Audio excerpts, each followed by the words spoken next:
Máte pocit, že ste sa vo svojom živote, dospelom, nemohli úplne ponoriť ako deti do takej plnej hravosti, do takej plnej otvorenosti a autenticity. Máte pocit, že niečo vo vás akoby zamrzlo, stvrdlo, oddelilo sa a obalilo sa to takými zvláštnymi pocitmi neistoty, neseba spojenosti, neseba dôvery. A že nesiete to so sebou a bráni to tomu, aby ste sa tak pekne spojili so svojím prežívaním, so svojím stelesnením telom, aby ste to boli skutočne vy, ktorí ste.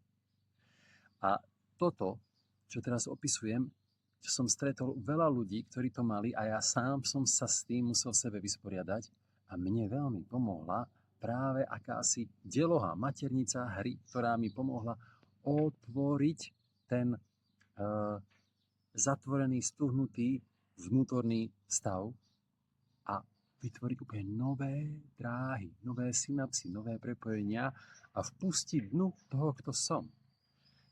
Do tela, stelesniť to, dať tomu v reči, v gestách prejav a to bezpečie tej hry.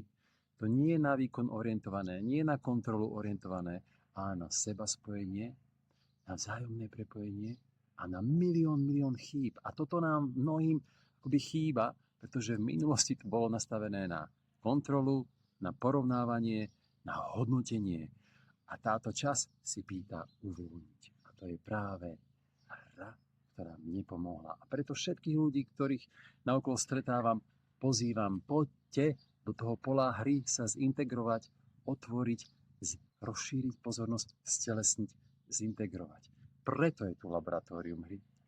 Preto už od septembra, od září idú aj na Slovensku, aj v Čechách nové 3 mesiace, kde tá sebaregulácia, sebaintegrácia skrze tú delovú hry, ktorá slúži ako základ objavovania, základ otvorenia, základ živého kontaktu ešte z predkonceptuálnej našej vrstvy bytostnej. Takže laboratórium hry.